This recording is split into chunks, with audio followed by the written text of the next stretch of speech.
आते हैं जिनको अपने अंदाज में करना है आपने। इसलिए नेटवर्क मार्केटिंग का हिस्सा बने।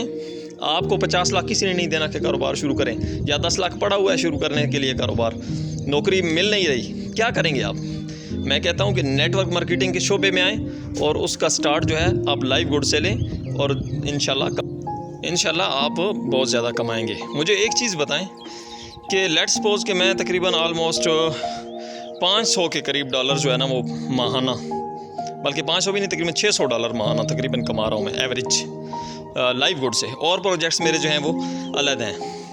तो $600 का मतलब होता है तकरीबन राउंड अबाउट $2.25 लाख। $2.25 लाख जिस बंदे को इनकम आ रही है ना मंथली, उस बंदे की इन्वेस्टमेंट उसने शॉप बनाई हुई है, उसने कोई भी किसी किस्म का बिज़नेस किया हुआ है।